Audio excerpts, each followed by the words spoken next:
What is a right? Qualities such as adherence to duty or obedience to lawful authority that together constitute the ideal of moral propriety or merit moral approval. Something to which one has a just claim, the power or privilege to which one is justly entitled. And this is commonly and Mo- modernly how we look at rights, right?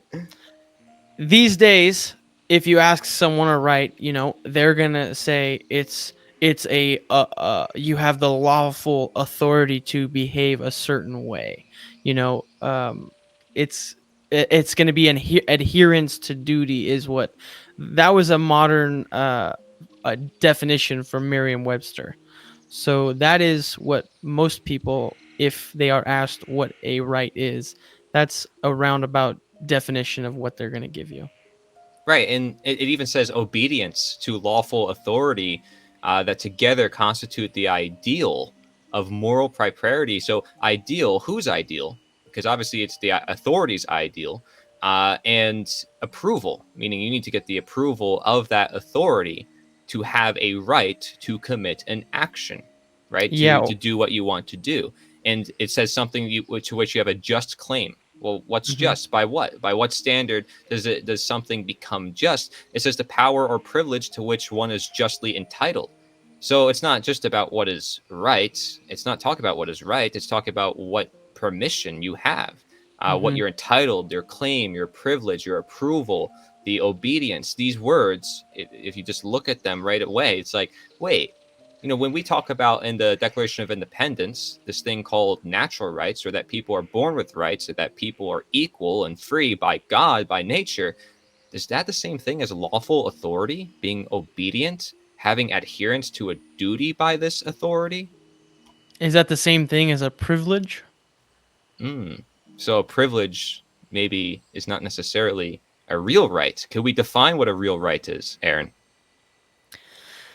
So a real right is any action that is not a wrong. A wrong action is any action which results in harm. Any form of theft or any form of theft. So morality is not legality. Just because something is legal, it does not make it a right. Wrong actions include murder, assault, rape, theft, trespass, coercion, and willfully lying. Murder is the theft of one's own life, which is not rightfully ours to take. Assault is the theft of one's own well being without right.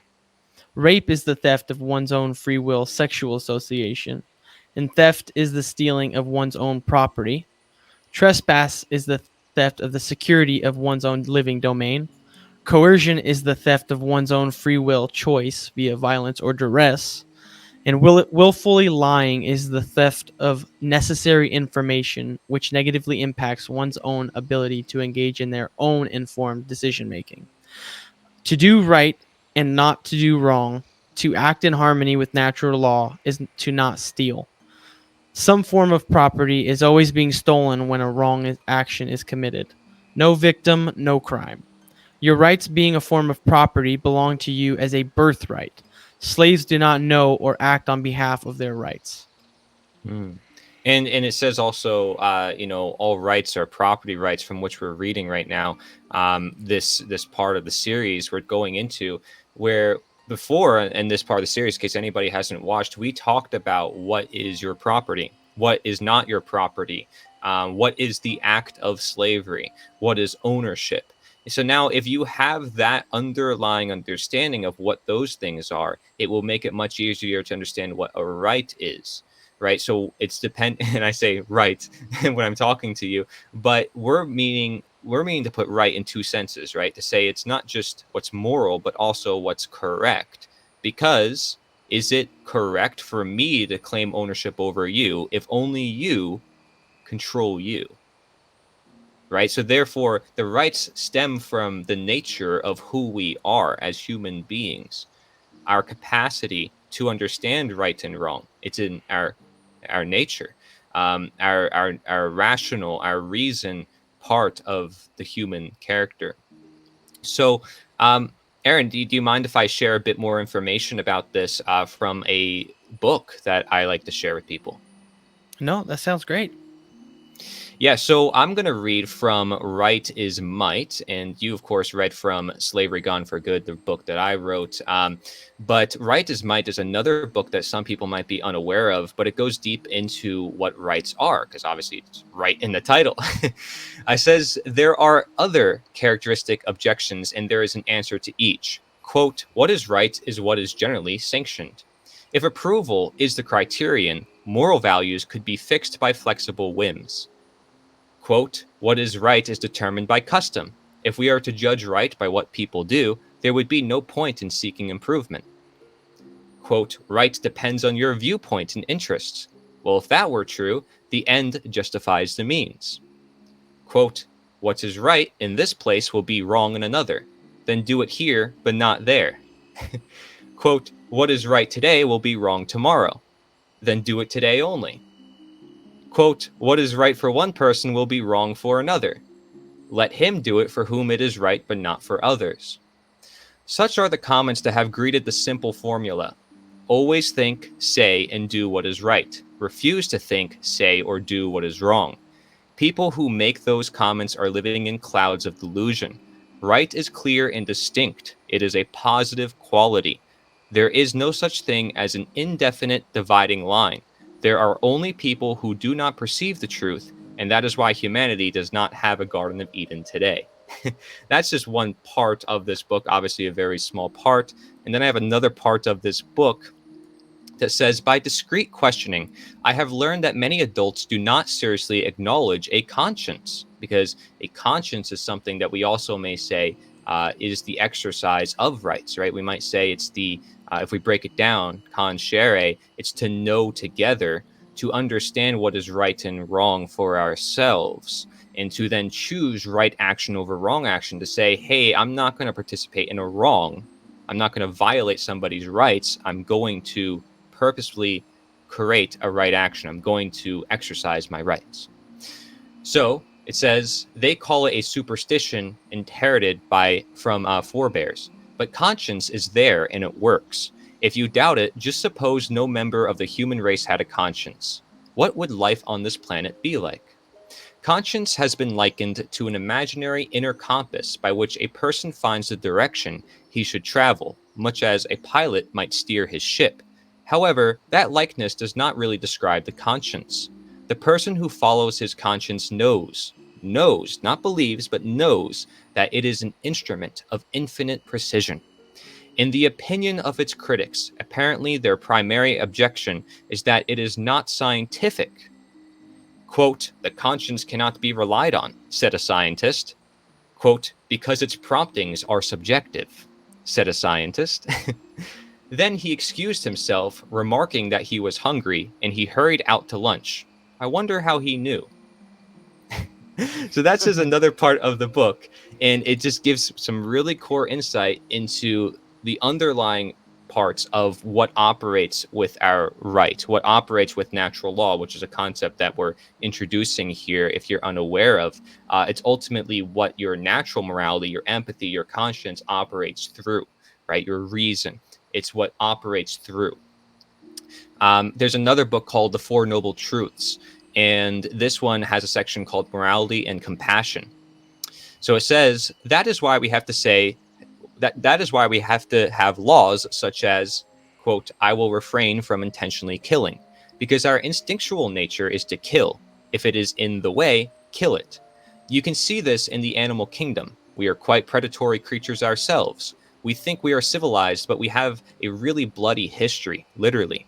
It is just filled with endless slaughters and justifications for all kinds of iniquities against other human beings, not to mention animals. And it is all because of this basic ignorance, this unreflecting human mind that tells us to annihilate what is in our way. However, with reflection, we are changing that. We are transcending that basic instinctual animal pattern. We are not just being law abiding puppets of society, afraid to kill because we are afraid of being punished. Now we are really taking on responsibility, which we talked about before with ownership. We respect the lives of other creatures, even the lives of insects and creatures we do not like. Nobody is ever going to like mosquitoes and ants, but we can reflect on the fact that they have a right to live. that is a reflection of the mind. It is not just a reaction. That is a reflection of the mind. It is not, yeah, not just a reaction. Quote, where is the insecticide spray? Right? Some people might say that. I also don't like to see ants crawling all over my floor. My first reaction is, where's the insecticide spray? But then the reflective mind shows me that even though these creatures are annoying me and I would rather they go away, they have a right to exist, right? Because we say, I don't like to see these ants crawling over my floor. So that is a reflection of the human mind. It says that without that harmony, our instinctual nature can go all over the place. If we have no moral commitment, then our instincts can take over, it can take control. For example, if we just follow the sexual desire without any reference to morality, then we become caught up in all kinds of things that cause self aversion. There is adultery, promiscuity, and disease, and all the disruption and confusion that come from not reining in our instinctual nature through the limitations of morality. So we can use our intelligence to cheat and lie, can't we? But when we have a moral foundation, we are guided by wisdom and by what is called in this book samadhi. These lead to emotional balance and emotional strength. But we don't use wisdom to suppress sensitivity. We don't dominate our emotions by thinking and by suppressing our emotional nature. This is what we have tended to do in the West. We've used our rational thoughts and ideals to dominate and suppress our emotions and thus become insensitive to things, to life, and to ourselves. So it's important to, in summarize, not ignore our instincts, not ignore our feelings, but to realize that that conscience is a part of our feelings that involves knowledge, involves a development in character. Same thing with our reason. It must be developed, right? We might say a psychopath who has no empathy, who doesn't care for the rights of others. Why is it that they disregard it for others? Perhaps because they don't share the same sense of empathy or same sense of reason that other people do. Now, why is that? There's a difference in upbringing, there's a difference in how that person came to be, and that determines their nature, which is going to determine the nature of how they view rights, right? So, obviously, rights is a very complex topic, as you can see with me just bringing these quotes to light. What do you think about all that, Aaron? It's very powerful, and it goes to show, when I sometimes when I think of rights as if they're, they're a means of, we think about, the rights of, more ancient traditions, or the rights, like a rites of passage, meaning, they're all their obligations, and ways that you have to fulfill a duty, of obeying your own conscience rather than just your instincts, and our rights coming from conscience, meaning that most people are born with them. There's a lot of people who think that our rights are, we get to vote on these rights, or their rights are different from person to person, whereas you can go into any society, and murder is frowned upon, or abhorred. Mm-hmm. Assault, rape, theft, trespass, coercion, and lying. No one likes to be lied to. You can go anywhere where humans are, and these are not going to be behaviors that are productive for the evolution of humanity. They are all things that decay and demoralize or degrade the state of humans. And uh, I think it's very straightforward and simple. When you just look at it simply, instead of thinking of the way that that definition that we gave earlier, with you know something being approved of, or being obedient to authority. You know. It's different. You're obtaining knowledge and choosing what actions to take for yourself. You're not just following instincts or following the orders of another. That is the difference between, following nature or your natural rights versus rights that are granted to you or provoked or what have you, because that automatically assumes that it's not so much natural. So we'll go more into this. Obviously, it's a lot to take at once. We will talk about rights continually as we move on, because we have to question, well, is slavery a right? How can it be justified? How was it justified? And could there be any more observations we can make about right versus wrong, understanding what actions we should take or what condition human beings should be in?